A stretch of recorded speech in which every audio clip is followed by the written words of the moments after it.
할렐루야. 지난주에 끔찍한 사건이 있었습니다. 창원의 어느 골프 연습장에서 귀가하려던 47세의 가정주부가 납치가 되어서 결국 죽음으로 발견이 되었습니다.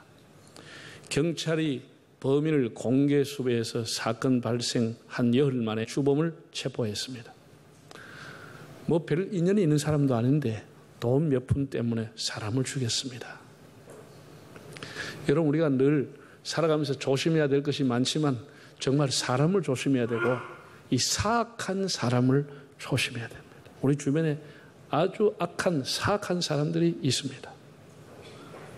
나중에 설명을 하겠지만 본문에도 사악한 무리에 의해서 바울과 실라가 끌려가서 죽도록 매를 맞게 됩니다. 예수님께서 당시 사악한 제사장 일파에 의해서 십자가에 처형을 당하게 됩니다만은 예수님은 그들에게 악으로 대하지 않았습니다. 제자들을 파송하시면서도 걱정이 돼서 내가 너희를 보내는 것이 마치 양을 이리 가운데 보낸 것 같도다. 뱀과 같이 지혜롭고 비둘기와 같이 순결하라. 이렇게 말씀을 하셨습니다. 바울도 악으로 악을 대적하여 이기지 말고 선으로 악을 이기라. 이렇게 권면했습니다. 예수님은 악한 무리를 어떻게 이기셨느냐? 선함과 진실함으로 이겼습니다. 왜 우리가 악으로 대하면 안 되느냐 하면은 악은 더 큰 악을 조장하게 되고 결국 세상은 악순환이 반복되기 때문에 악의 고리를 끊을 수 있는 방법은 선함으로 하라는 거예요. 선함으로, 진실함으로 하라는 겁니다. 그것이 세상을 바꿀 수 있는 힘, 악을 이길 수 있는 힘이라고 주님은 가르쳐 주셨습니다. 우리는 이 세상의 악을 보면서 더욱 선함과 진실함으로 살아야 되겠다는 생각을 가져야 됩니다. 어느 목사님이 미국 워싱턴에서 감리교 목사님을 만나서 조찬을 하게 되었는데 그 감리교 목사님의 짧은 기도가 큰 감동으로 남아있다고 기록한 것을 읽어보았습니다. 그분이 이렇게 기도했대요. 하나님, 오늘 또 평생 처음으로 맞이한 아침을 주셔서 감사합니다. 평생 처음으로 맞이하는 아침. 날마다 맞이하는 아침이 아니고 처음으로 맞이하는 아침. 그냥 생각 없이 맞이하는 아침이 아니라 어제의 아침과 같지 않은 아침. 매일이 아침이 아니라 새로운 아침. 세상의 불의와 악함으로 오염된 불쾌하고 누더기 같은 아침이 아니라 오염이 안 된 맑고 신선한 새 아침. 우리에게 하나님께서 우리에게 주신 생명과 시간도 다 이렇게 새로운 것입니다. 오늘 여러분 그냥 한 주일이 아니고 평생에 처음으로 맞이하고 마지막으로 맞이하는 주일입니다. 평생에 처음 맞이하는 주일. 우리가 항상 이렇게 마음으로 대하면 이날이 신선하고 복되고 귀하고 또 이날 우리가 해야 될 일이 무언가를 깨닫게 되는 것이죠. 늘 새로운 마음을 갖게 되는 겁니다. 이 목회자가 고민하는 것은 항상 어떤 분야를 본문을 해서 설교를 하든지 교인들이 거의 다 아는 내용들입니다. 거의 다 들은 얘기입니다. 어떤 것은 수십 번 듣는 얘기입니다. 그러나 그때마다 어떻게 하면 이 본문을 신선하게 새롭게 새로운 각도에서 이 시대에 맞는 하나님의 음성으로 들리게 할 것인가? 빵집에 먹을 빵이 없어서 안 되니까 신선한 빵을 구워서 성도들에게 양식을 제공할까? 이 날마다 본문이지만 새로운 본문을 줄 수 있는 그런 것이 목회자가 가지고 있는 가장 큰 고민입니다. 여러분도 그것을 위해서 기도하셔야 여러분의 영적인 삶이 풍성하게 되는 겁니다. 늘 비슷한 그 얘기, 서론 본론 결론이 똑같은 얘기, 구태의한 얘기가 아니고 정말 들을 때마다 그 본문이 이렇게 새롭구나, 이렇게 신선하구나, 이렇게 새롭게 다가오는구나, 이렇게 느낄 수 있는 그런 말씀을 들을 수 있도록, 전할 수 있도록 그렇게 여러분들이 기도해 주시기를 바랍니다. 오늘 본문을 보면은 하나님 보시기에 악한 자가 있습니다. 바울과 실라 입장에서 보면 참 황당하고 억울하기 그지한 일을 당한 겁니다. 하나님을 향해서 원망을 쏟아놓아도 누구 한 사람 의의를 제기할 수 없는 형편이었습니다. 원래 바울은 아시아에 가서 복음을 전하기를 원했습니다. 그러나 하나님께서 자꾸 막으신 것을 본인이 알게 됩니다. 처음에는 이상하다. 왜 배가 출발하지 않을까? 언제 출발한다? 또 배 삭스를 사서 나가보면 또 출발하지 않고 폭풍우가 불고, 그래서 그는 영감이 있는 사람, 성령이 막으시는구나. 본인이 깨닫게 된 것이요. 하나님이 왜 막으실까? 그런 중에 환상이 보이는데 마게도냐 사람 하나가 나타나서 손짓하면서 건너와서 우리를 도와달라. 그래서 바울이 하나님의 뜻인 것을 깨닫고 이제 아시아행을 포기하고 유럽으로 가게 됩니다. 마게도니아, 유럽의 첫 성이 빌립보라고 하는 도시였습니다. 그는 거기서 복음을 전하다가 자주 장사를 하는 루디아를 만나게 되고 그 집이 유숙하면서 온 집이 다 세례를 받았습니다. 소위 말해서 유럽의 최초의 교회, 그 가정교회는 루디아의 집이었습니다. 루디아의 집에서 유럽 교회가 출발이 된 겁니다. 그래서 이제 좀 안정된 주거지를 가지고 다니면서 복음을 전하는 중에 길거리에 귀신 들린 여자를, 점치는 여자를 만나게 되었습니다. 너무 불쌍했습니다. 우리가 성경을 자세히 보면은 이렇게 기록되어 있습니다. 점으로 그 주인들에게 큰 이익을 주는 자라. 점으로 그 주인들에게, 주인이 한두 사람이 아닙니다. 이 사람을 고용하고 있는 사람이 벌써 여러 사람이 이 사람을 돈벌이 수단으로 고용하고 있는 겁니다. 주인들에게 큰 수입을, 큰 이익을 주었다 했습니다.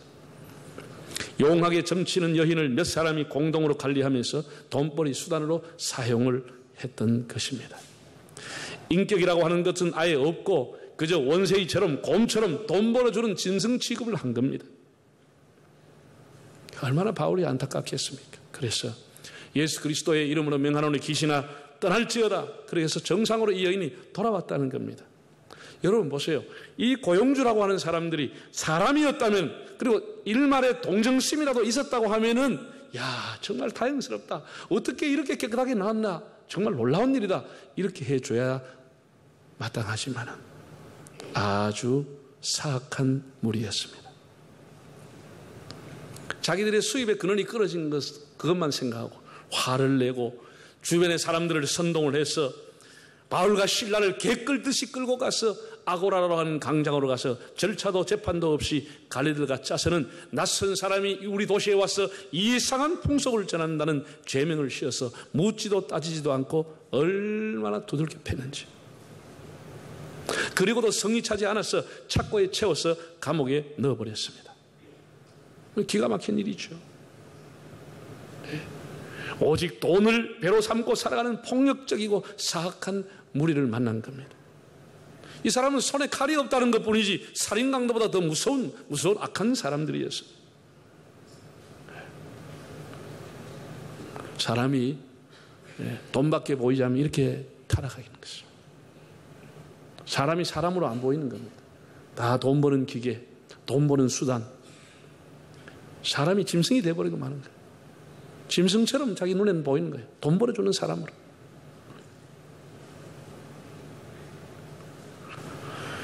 그때는 그들이 힘으로, 돈으로, 무력으로, 선동으로 자기들이 승리하는 것처럼 보였습니다. 깊은 감옥에 갔다 왔습니다. 아무도 대항할 힘이 없었습니다. 그런데 한 분 하나님께서 위에서 보고 계셨습니다. 하나님 보시기에 그들의 소행은 너무 악했습니다. 여러분, 우리가 이 본문을 통해서 뭘 배우죠?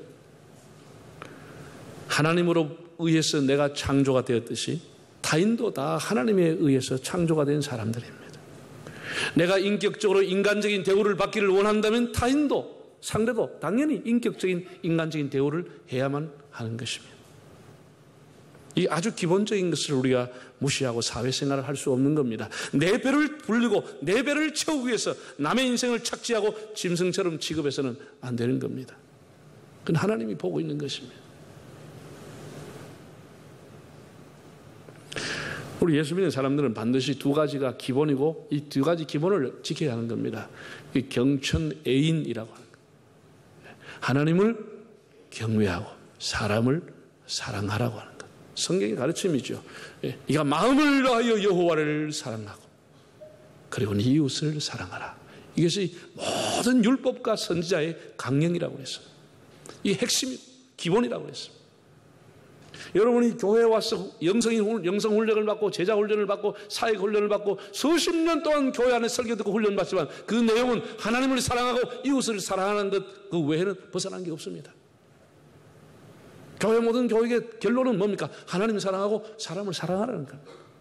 거기 벗어나지 않습니다. 아무리 대단한 것을 공부하고 깨달아도 그것을 벗어나지 않습니다.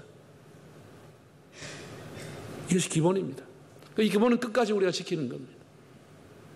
하나님을 사랑하고 사람을 무시한다. 그건 하나님 사랑하는 사람이 아닌 겁니다. 이것은 동전의 양면처럼 우리가 지켜야 할 하나님의 명령입니다. 예수님은 온갖 병자와 가난한 자와 이방인과 여자와 아이들 똑같이 사랑했습니다. 당시에 멸시받던 사람들 다 사랑했습니다. 그 사람들을 구원하시기 위해서 당신 자신을 십자가의 제물로 내어주신 것입니다. 잘난 사람들을 위해서 제물로 주신 것이 아니고 그들만을 위해서 제물을 주신 것이 아니고 그 당시에 모든 사람이 괄시하고 멸시하던 그 사람들을 위해서도 주님이 제물이 되신 겁니다. 하나님이 보고 있다고 하는 것을 우리는 항상 알고 하나님이 기뻐하는 삶을 살아갈 수 있기를 바랍니다. 두 번째 우리가 성경을 보면은 환경의 지배를 받는 사람들이 나옵니다. 대다수의 사람들은 환경의 지배를 받습니다. 환경의 영향에서 벗어나기 어렵습니다. 예. 여러분 우리가 지금 우리가 먹고 살고 하는 이 생활은 정말 옛날에 우리나라의 천석군, 만석군도 이렇게 누리지 못했습니다. 옛날에 천석군, 만석군 지금 말하면 재벌입니다. 재벌. 예. 우리가 지금 누리고 있는 게 재벌 이상은 누리고 있습니다. 예. 더우면 옛날에는 기껏 해봐야 붙여주는 것밖에 뭐 하겠습니까? 집 하나 보면 종이 와서 붙여주는 거 외에는 뭐 하겠습니까? 지금은 다 선풍기가 돌아갑니다. 선풍기 돌아갑니다. 전기세 조금만 주면 전기차게 돌아갑니다. 그러다가 뭐 조금 더 이렇게 덥다 이러면 문 닫아놓고 에어컨 틀면 많이 시원합니다. 그래도 뭐 속이 답답하다. 냉장고 열면 별의별 게 다 들어가 있습니다. 그게 슈퍼가스 얼음 그냥 한 디, 두 디, 그냥 2,000원 주고 사가 와가지고 보리차에 서너 개 열어봐. 삐때까지 시원. 옛날에 어느 재벌이 그렇게 살았습니까? 옛날에 천석군, 만석군은 그렇게 살았습니까? 못 살았습니다. 여러분 제가 교회로부터 받고 있는 승용차 이런 건 옛날에 우리나라 최고 재벌도 못 탔습니다. 이렇게 잘 사는데 현대인들이 입이 이마에 튀 나와 있습니다. 환경이 우리를 행복한 게 아닙니다. 여러분 잘 살면 행복한 줄 아세요? 그렇지 않습니다. 그거 다 허위고 거짓말입니다. 속는 겁니다. 환경이 우리를 행복하게 하지 않습니다. 여러분 지금보다 10배를 더 잘 살면 행복할 것 같습니까? 그렇지 않습니다. 중요한 것은 환경이 아니고 우리의 마음이 중요한 겁니다. 내가 어떤 마음을 가졌느냐 이게 중요한 것이지 환경이 나를 행복해 주지 않습니다. 사람들은 늘 거기에 속습니다. 여러분 어떤 음식이 맛이 있습니까? 비싸고 좋은 음식 무슨 자연산 그게 맛있습니까? 네. 여러분 제일 맛있는 음식은 배고플 때 먹는 겁니다. 나는 그보다 더 맛있는 거 아직까지 못 봤습니다. 배고플 때는 마른 빵쪽 하나도 그렇게 달달할 수가 없습니다. 식은 죽도 얼마나 맛있고 배가 고플 때는 찬물에다 물 말아가 꼬치 찍어 먹어도 얼마나 맛있는지.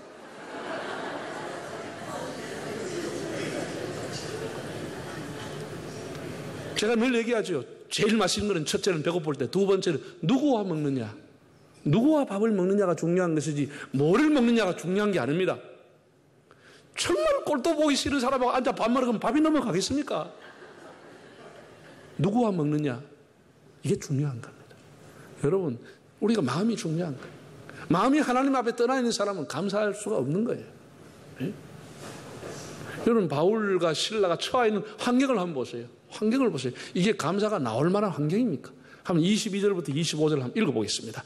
무리가 일제히 일어나 고발하니 상관들이 옷을 찢어 벗기고 매로 치라 하여 많이 친 후에 옥에 가두고 간수에게 명하여 든든히 지키라 하니 그가 이러한 명령을 받아 그들을 깊은 옥에 가두고 그 발을 차고에 든든히 채웠더니 한밤중에 바울과 실라가 기도하고 하나님을 찬송하며 죄수들이 듣더라.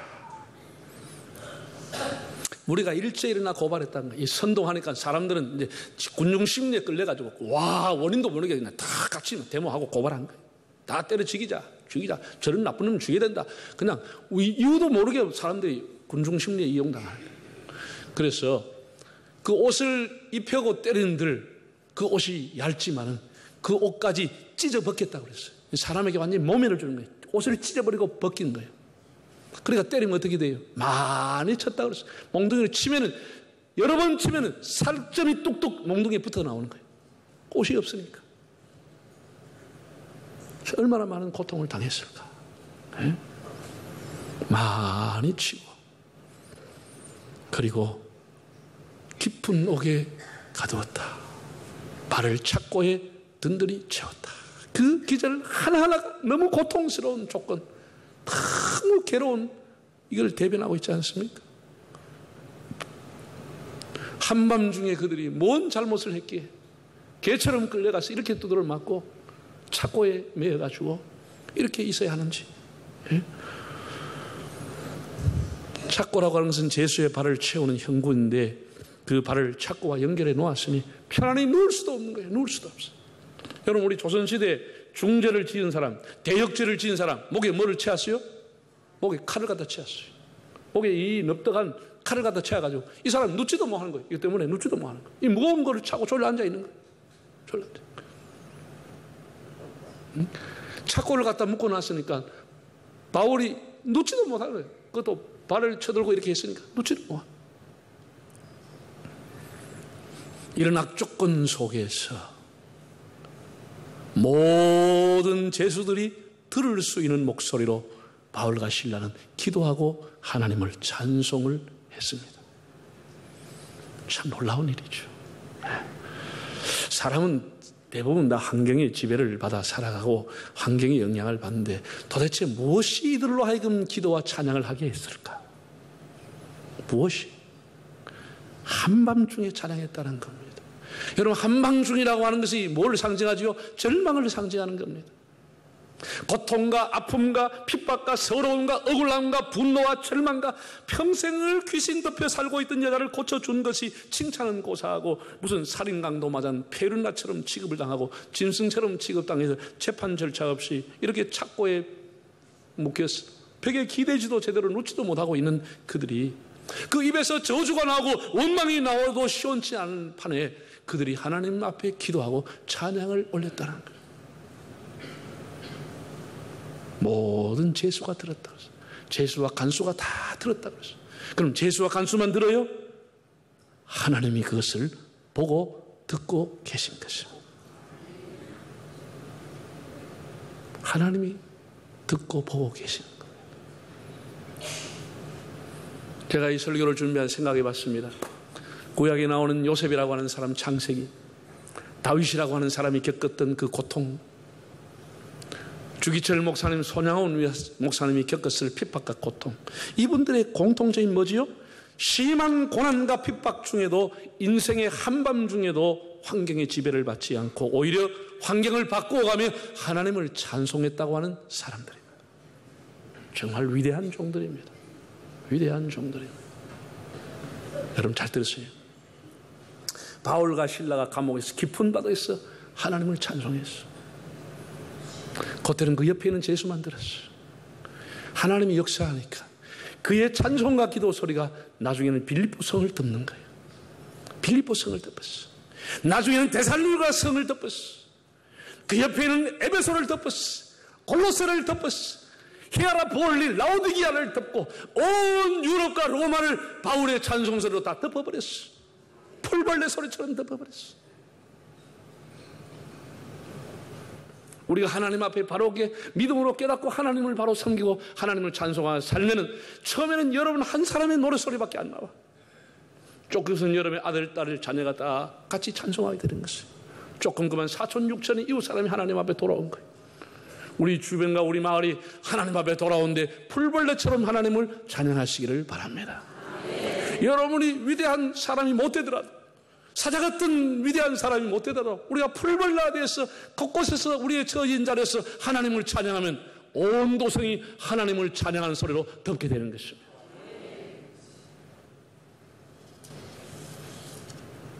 환경을 극복했던 사람, 뭔 찬송을 불렀을까? 우리 그런 생각을 해봅니다. 물론 그때는 지금 우리가 쓰는 이런 귀한 찬송은 없었습니다. 이런 귀한 찬송, 시편에 나온 내용들을 불렀겠죠. 유대인들이 늘 불렀던 그런 찬송을 불렀겠죠. 정말 번민이 가득하고 앞길이 캄캄하고 희망이 사라지고 눈물이 흐를 때 주님이 내게 오사 나를 위로해 주신다고 하는 그런 가사의 찬송을 하나님 앞에 올렸으리라고 봅니다. 고난과 핍박 속에서도 환경의 지배를 받지 않고 풀벌레처럼 가느다란 소리로 하나님을 찬양했던 바울과 실라. 그는 마지막으로 무엇이 그 한밤중에 인생을 기도하고 찬양하게 했을까? 무엇이 그들로 하여금 이렇게 찬양하게 했을까? 그들은 하나님으로부터 사명을 부여받은 사람들이었습니다. 영혼 구원이라고 하는 사명이 가슴에 있었기 때문에, 사명 때문에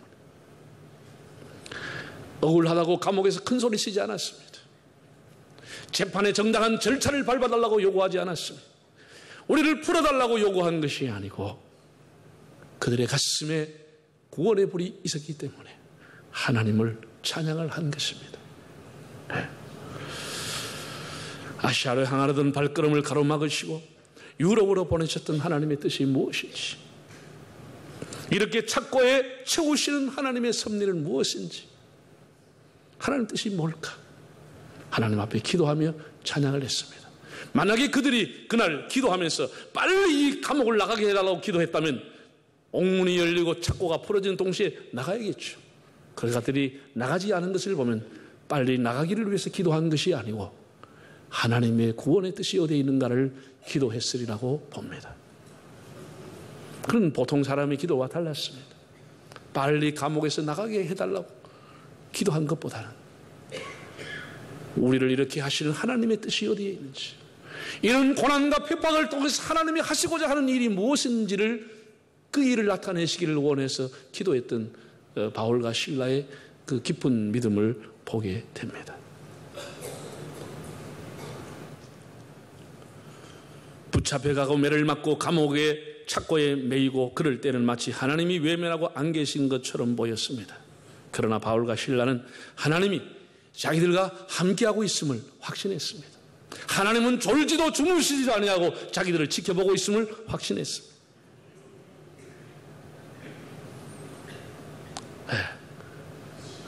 거기 나오는 여러분 성경을 보십시오. 간수장이가 너무 자다가 놀래서 이 일이 일어난 것, 문이 열린 것을 보고 죄수가 다 도망간 줄 알고 자결을 하려고 칼을 들었다고 그랬습니다. 그때 바울이 이렇게 말합니다. 우리가 여기 있노라. 참 대단한 말입니다. 이 한 가지만 해도 내가 몇 주간 설교할 수 있습니다. 우리가 여기 있노라. 참 그 의젓함, 그 담대함, 문이 다 열리고 착고가 풀려졌는데도 가지 않고 있는 그 모습, 그 당당한 모습, 우리가 여기 있노라. 이 간수장이가 뭐 기절했습니다. 그래서 엎드리면서 뭐라 그러죠? 선생님, 제가 어떻게 해야 구원을 받을 수가 있겠습니까? 이제는 어제 그렇게 죽도록 했던 사람을 선생이라고 부르는 거예요. 선생님, 제가 어떻게 해야 구원을 받을 수가 있겠습니까? 예, 훌륭한 질문은 언제나 훌륭한 답을 만들어내는 겁니다. 바울이 이렇게 얘기해 줍니다. 어떻게 해요? 주 예수를 믿어라. 그리하면 너와 너의 집이 구원을 받으리라. 세계적인 유명한 말, 모든 전도자들이 암송하고 있는 말, 모든 성도가 기도하는 말, 그 말이 그 깊은 감옥에서 나온 것입니다. 주 예수를 믿으라. 그리하면 너와 너의 집이 구원을 받으리라. 그날 밤 하나님이 그 간수장이와 온 가정을 구원하시려고 그 일을 행하셨음을 바울은 깨닫게 됐습니다. 그는 스스로 속박을 당함으로 죄의 속박에 얽매여 있었던 그 가정을 구원해 준 것입니다. 구원의 진로의 문, 건강의 문, 사업의 문, 취업의 문이 닫혀 있습니까? 여러분 착고에 매여 있다고 생각하십니까? 바울과 실라처럼 어려운 환경 속에서도 이중창으로 하나님을 찬양하십시오. 여러분 부부가 이중창으로 하나님을 찬양하십시오. 삼중창, 오중창으로 하나님 앞에 기도하며 찬양하십시오.